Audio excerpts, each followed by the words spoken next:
이스라엘 백성들은 하나님께서 약속하신 가나안 땅으로 가기 위하여 출애굽하여 나왔고 홍해를 건넜습니다.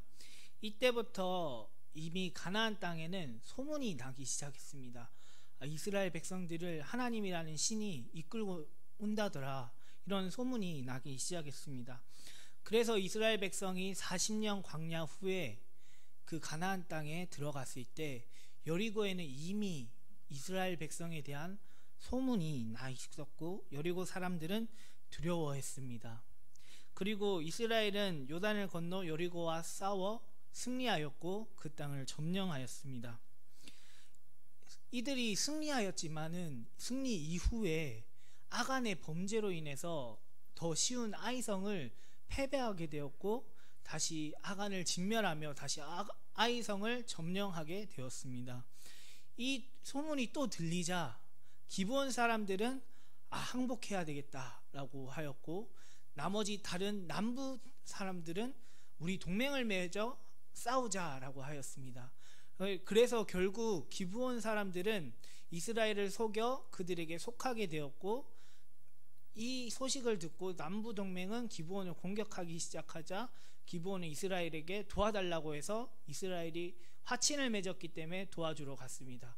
그리고 그때 하나님의 은혜로 또 이 동맹을 다 무찌르고 점령하게 됩니다.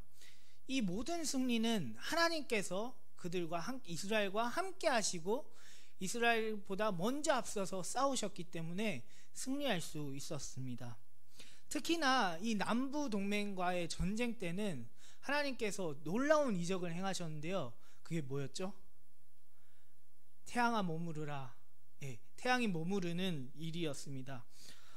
그러면 이제 이쯤 되었으면 남은 가나안 사람들이 우리 도저히 저들을 이길 수 없겠구나, 우리가 어떻게 해도 저들을 이길 수는 없겠구나 하면서 도망을 해야 되겠다 하고 도망을 하거나, 혹은 기브온 족속과 같이 우리 항복하자 라고 해야 되는데, 그들은 도망하거나 또는 항복하지 않고 더 큰, 남부 동맹보다 더 큰 동맹을 맺기 시작합니다.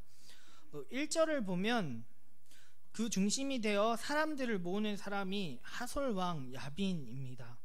이 야빈이 남부 동맹이 패배했다는 소식을 듣자 이제 마돈 왕 요밥과 시므론 왕과 악삽 왕과 및 북쪽 산지와 긴네롯 남쪽 아라바와 평지와 서쪽 돌의 높은 곳에 있는 왕들과 동쪽과 서쪽의 가나안 족속과 아모리 족속과 헷 족속과 브리스 족속과 산지의 여부스 족속과 미스바 땅 헤르몬 산 아래 히위 족속과 동맹을 맺었습니다. 정말 많죠.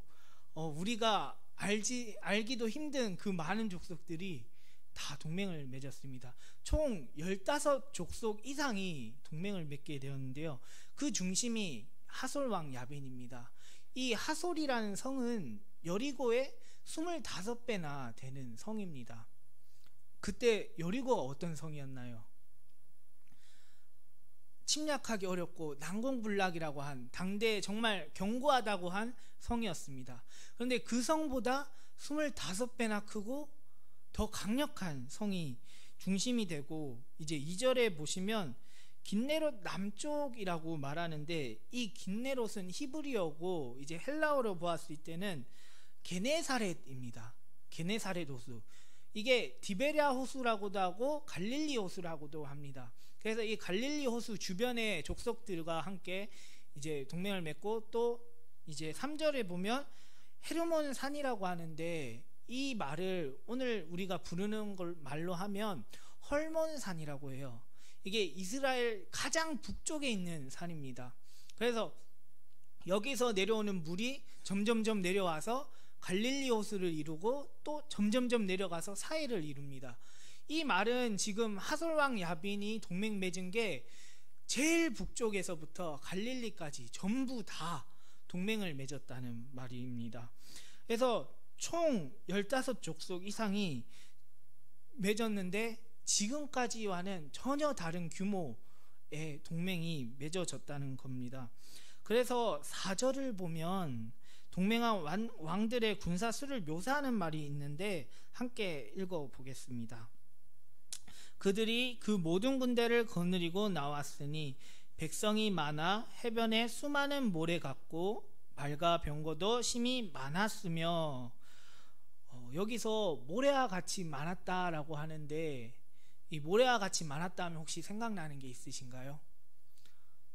하나님께서 아브라함에게 너의 자손을 해변가의 모래알과 같이 많게 하겠다 하셨습니다. 그리고 실제로 이 이스라엘 백성은 그렇게 많아졌고 그들이 출애굽하여 가나안 땅에 들어왔습니다. 그런데 지금 이 표현을 이스라엘에게 사용하고 있는 게 아니라 북쪽 동맹에게 지금 바닷가의 모래알과 같이 많다라고 비유로 표현하고 있습니다. 그만큼 이스라엘이, 그 많아진 이스라엘도 상대하기 버거울 정도로 엄청 많은 숫자가 그들의 대적이 되었다는 말입니다. 그리고 가나안 중심 군사력은 말과 병거인데요. 그리고 군사 수가 전쟁에 좌지우지하는 요인인데, 이 병사뿐만 아니라 말과 병거도 심히 많았더라라고 말하고 있습니다. 어떤 학자는 추측하기로 이때 당시에 30만 명의 정예 보병과 10,000명의 기병과 2만 명의 병거가 있었다고 합니다. 오늘날로 말하면 탱크, 전투용 헬기, 전투기, 이 물속에서 또 이렇게 침략하는 그런 기계들, 최첨단 무기들이 이들이 가지고 있었다는 말이에요. 그런데 그러면 이 최첨단 무기를 가진 적들과 그냥 싸우면 이길 수 있을까요? 여기서 우리가 정말 최첨단 무기 한 사람만 가지고 있어도 우리가 다 덤벼도 이기기란 정말 어렵습니다. 그런데 수도 많고 무기도 최신식인 그들을 이 이스라엘이 아무리 계속 승리해서 정말 전략도 좋아지고 기술도 좋아지고 모든 것이 다 좋아졌다 하지만은 그래도 그들을 이기기에는 너무나 역부족입니다. 이스라엘 백성들은 지금까지 너무너무 잘 해왔습니다. 그러나 이제는 정말 어떻게 될지 모르는 상황 가운데 처하게 되었습니다.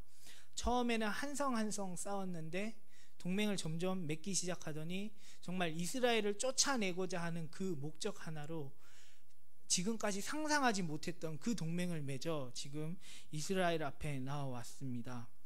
5절을 함께 읽어보겠습니다. 이 왕들이 모두 모여 나와서 이스라엘과 싸우려고 메론 물가에 함께 진쳤더라. 지금 북부 동맹은 이거 절대 져선 안 돼.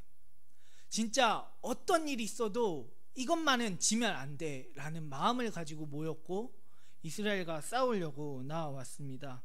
이들이 여기에서 패배하게 되면 이 가나안 땅 전체는 이스라엘 백성의 지배하로 들어가게 되고, 이 북부 사람들이 지금까지 여기서 기반을 그렇게 열심히 쌓아 놓았는데 그 모든 것이 다 무너지게 되기 때문에 절대 져서는 안 된다고 생각하며 지금 나와왔습니다. 반면에 여호수아와 이스라엘은 어땠을까요? 이들도 마찬가지였습니다. 지금 누가 이기느냐에 따라서 이 가나안의 주인이 정해지는 전쟁이었기 때문에 여기서 이스라엘도 지게 된다면 열심히 정말 싸워서 남부와 중부 지역을 점령했는데 여기서 지게 되면 이 모든 것을 다 토해내고 이제 목숨까지도 어떻게 될지 모르는 그런 상황이기 때문에 이 정말 죽으라 싸워야 됐습니다. 근데 이 여호수아 이스라엘 백성이 얼마나 두려웠을까요?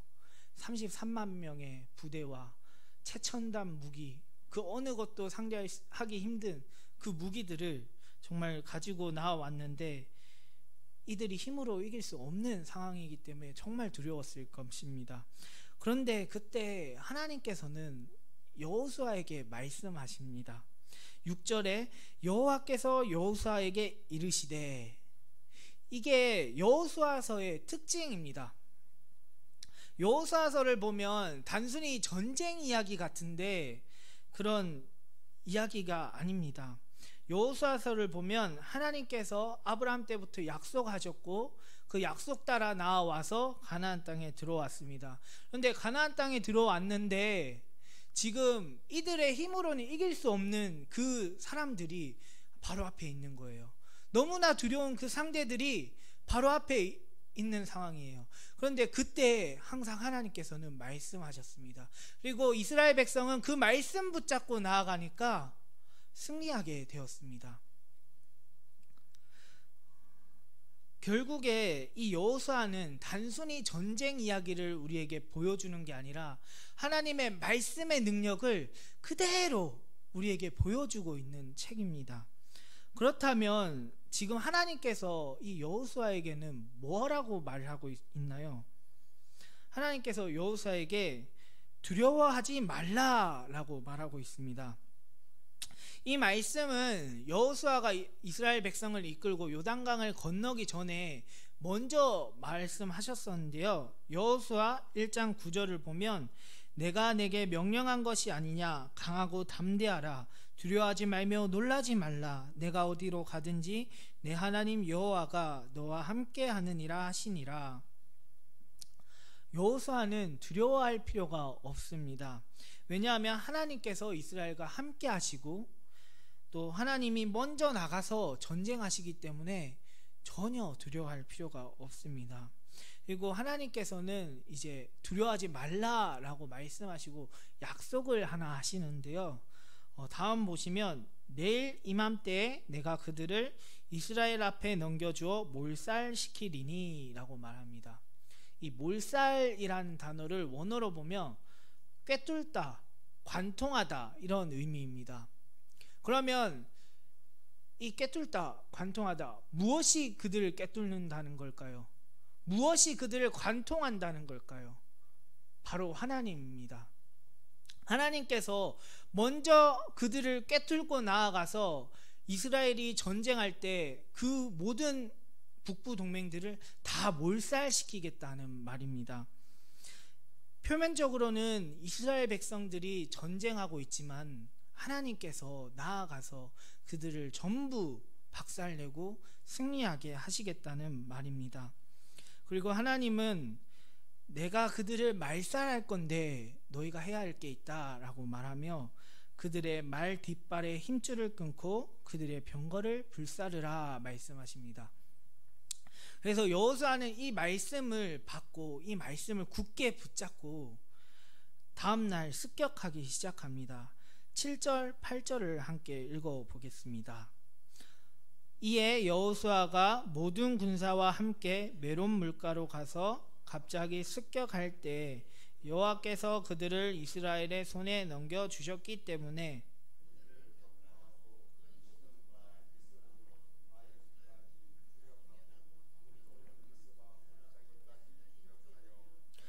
남기지 아니하고 쳐 죽이고, 여호수아가 북부 동맹을 습격했을 때 하나님께서 동맹군들을 이스라엘 손에 넘겨주었고, 이스라엘은 한 사람도 남기지 않고 하나님께서 다 넘겨주었기 때문에 이 이스라엘은 북부 동맹을 한 사람도 남기지 않고 죽일 수 있었습니다.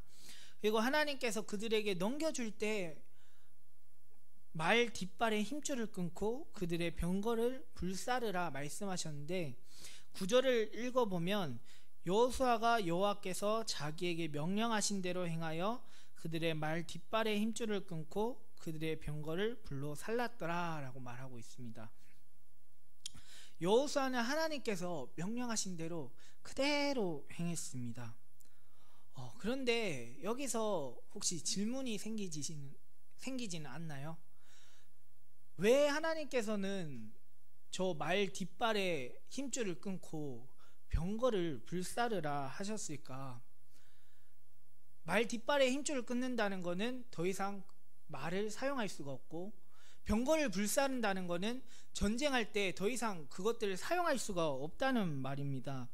오늘날로 이것을 또 표현해 보자면 돈, 명예, 스펙, 권력 이런 것들을 다 버려라, 너희가 그것을 취하지 말고 다 버려라 하십니다. 우리가 이 땅에 살아가면서 이것들은 있으면 매우 유익할 것으로 생각이 되는 요인들인데요.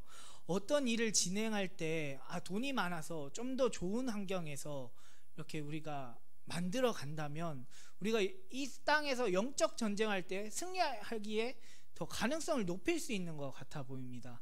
또 뭔가 힘이 있는 자리가 있다. 그러면 그 힘 있는 자리에서 그 힘을 사용해서 또 뭔가 환경을 또 좋게 만들어서 우리가 더 승리할 수 있는 가능성을 높일 수 있어 보이는데요. 그런데 하나님께서 그러면 이 땅에서 우리에게 날마다 승리하라 하셨고 나아가라 하셨는데 이것들을 사용해서 우리가 승리한다면 좋은 거 아닐까요? 근데 왜 하나님께서는 도대체 이거를 우리에게 버리라고 말씀하시는 걸까요? 그 이유는 이스라엘이 말과 병거에 의해 의지해서 이기지 않기 때문입니다.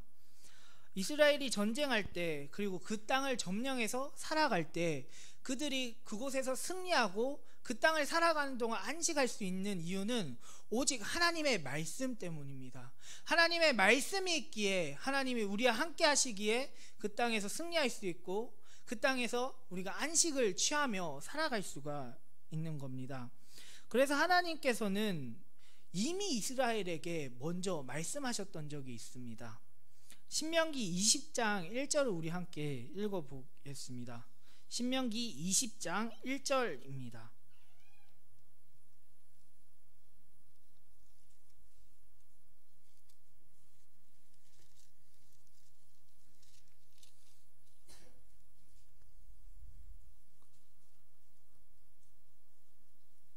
다 찾으셨나요? 1절 한번 함께 읽어보겠습니다. 내가 나가서 적군과 싸우려 할 때 말과 병거와 백성이 너보다 많음을 볼지라도 내 하나님 여호와께서 너와 함께 하시느니라. 아멘. 이스라엘 백성이 적군들과 싸울 것인데 그때 그들의 수가 정말 많고 그들의 말이 병거가 정말 많을 건데 그들은 그것들을 의지하여 나올 건데 너희가 두려워할 필요 없다. 그 이유가 무엇일까요? 애굽 땅에서 인도하여 내신 하나님 여호와께서 함께 계시기 때문입니다. 임마누엘의 하나님이 우리와 함께 하기 때문에 하나님께서 너희가 의지해야 할 것은 말과 병거가 아니라 나다. 임마누엘의 하나님, 너희와 항상 함께 있는 하나님, 나를 의지해야 너희가 이길 수 있다라고 알려주셨던 겁니다. 그리고 그것을 확인하는 것이 오늘 본문 여호수아서 11장입니다. 그리고 하나님은 신명기 20장 2절부터 또 말씀하시는데요. 너희가 싸울 곳에 가까이 가면 제사장은 백성에게 나아가서 고하여 그들에게 말하여 이르기를 이스라엘아 들으라.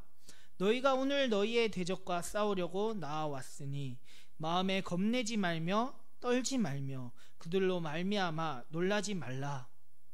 하나님께서 이스라엘 백성에게 저 33만 대군 놀랍지, 두렵지, 떨리지, 무섭지. 근데 그럴 필요가 없어 라고 말하십니다. 왜요? 4절 읽어보겠습니다. 너희 하나님 여호와는 너희와 함께 행하시며 너희를 위하여 너희 적군과 싸우시고 구원할 것이라 할 것이며 너희 하나님 여호와가 너희와 함께 가고 싸우기 때문에 두려워하지 말고 떨지도 말고 놀라지 말라. 진짜 의지해야 될 건 나다 말씀하시는 겁니다. 그런데 여기서 아무리 이렇게 말씀하시더라도 하나님 그래도 병거 사용하면 좋잖아요. 말들 많아서 많이 모아두면 정말 좋잖아요. 이거 모으지 않고 사용 안 하는 게 어리석은 거 아닌가요? 그런 생각이 들 수 있습니다. 그런 유혹들이 우리에게 찾아올 수 있습니다. 그러나 고린도전서 1장 25절 하나님의 어리석음이 사람보다 지혜롭고 하나님의 약하심이 사람보다 강하니라. 당시의 사람들이 저주라고 했던 그 십자가, 정말 어리석은 행동이라고 했던 그 십자가 예수 그리스도께서, 하나님께서 예수 그리스도를 보내주셔서 그 십자가에 못 박히심으로 우리를 구원하셨습니다. 사람의 눈으로는 그것들이 다 어리석어 보였지만은 하나님께서는 그것을 통하여 능력을 행하셨고 정말 그것이 지혜롭다는 것을 증명하셨습니다. 이렇듯 하나님의 방법은 인간의 눈으로 어리석어 보일지 몰라도 절대 어리석지 않고 정말 그 무엇보다 지혜로운 방법이고 그 어떤 방법보다 능력 있는 방법이라는 사실입니다. 이스라엘이 지금까지 승리했던 비결도 인간의 눈으로 어리석어 보였습니다. 누가 여리고를 점령하는데 그냥 돌기만 하겠습니까? 정말 어리석어 보이는 방법이지만 그 방법으로 승리했습니다. 이스라엘이 그 땅을 점령해 갔던 거 다 하나님께 순종함으로 나아가서 승리했지, 단 한 번도 그들의 군사가 어떻고 능력이 어떻고 그래서 승리한 적이 없습니다. 사사기에서 기드온이 미디안을 승리했을 때도 이 하나님께서 이스라엘의 가장 작고 약한 자 기드온을 뽑으셔서 사람들을 뽑아 데리고 가는데 이 사람의 수가 너무 많아서 너희가 너희 힘으로 승리했다고 할까봐 지금 두려운 자들 떠나가라 해서 22,000명이 떠나갔습니다. 그리고 10,000명 남았는데 그 10,000명도 하나님께서 많다고 하셔서 물을 핥아 먹는 자들을 뽑아서 데리고 가라 했는데 그 물을 핥는 자들이 300명이었어요. 그 300명을 데리고 미디안과 싸워서 승리했습니다. 이게 기드온이 뭔가 잘해서 이겼나요? 이스라엘 백성이 능력 있어서 승리했나요? 아니요. 하나님께서 하셨기 때문에 승리할 수 있었습니다. 우리의 삶에서도 마찬가지입니다. 우리가 능력 있고 우리가 돈이 많고 뭐가 있어서 스펙이 좋아서 우리의 영적 전쟁에서 승리하는 것 아닙니다. 정말 우리가 어떠해서 우리의 상황이 정말 좋은 환경이라서 승리할 수 있는 것 아닙니다. 모든 것을 초월하신, 정말 전지전능하신, 그리고 무소부재하신 그 하나님께서 우리와 함께 하시고 우리보다 앞서 가셔서 싸우시기 때문에 승리할 수 있습니다. 그렇게 우리가 날마다 살아가면서 이 영적 전쟁을 하는데 오직 하나님만 의지하며 나아가야 합니다. 하나님께서는 하나님을 의지하여 나아가야 하는데 이 말과 병거가 많아지면 그것들을 의지하게 될까봐 다 불사르라 하셨습니다.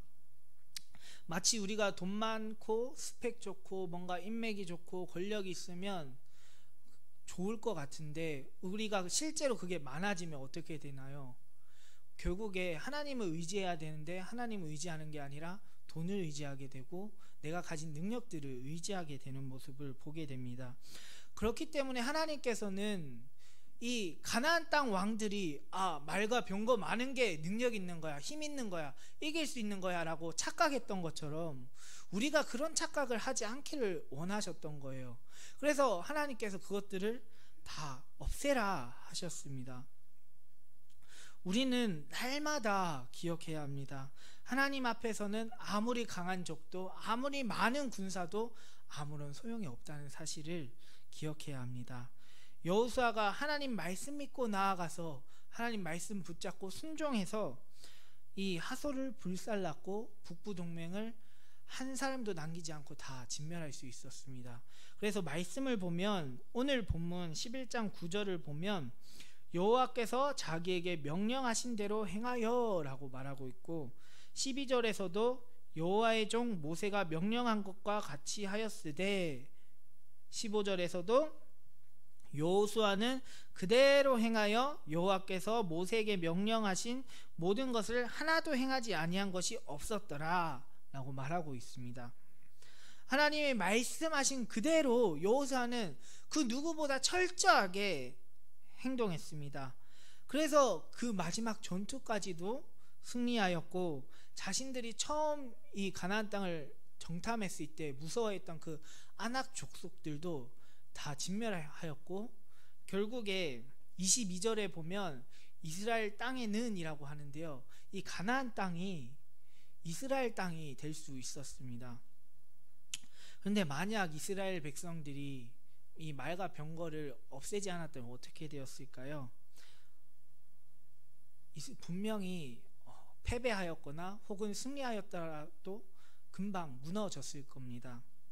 그들이 정말 그것들을 의지한다면 하나님께서 나를 의지해야 되는데 그것들을 의지하지 말아야 된다고 하셨던 그 말씀에 불순종하게 되고 결국에 가나안 왕들이 속았던 것처럼 속으며 살아가게 될 것입니다. 오늘날 정말 이 시대를 살아가는, 이 땅을 살아가는 우리 금강교회 성도 여러분, 우리 또한 삶을 살아가다 보면 오늘 여호수아가 저 강력한 적들을 볼 때 두려워했던 것처럼 두려운 일들이, 정말 벌벌 떨며 무서운 일들이 많이 다가올 거예요. 저도 그런 상황들이 너무나 많습니다. 그렇지만 그때마다 우리가 하나님 의지하며 나아갔으면 좋겠습니다. 우리가 하나님께서 의지하지 말라 했던 것들, 그것들을 의지하며 나아가는 것이 아니라 온전히 하나님만 의지하며 하나님 말씀대로 순종하며 나아가서 우리가 있는 모든 곳이 하나님 나라 이루길 간절히 소원합니다. 그래서 정말 하나님만 드러나고 하나님 영광만이 드러나는 우리의 삶이 되기를 간절히 소원합니다.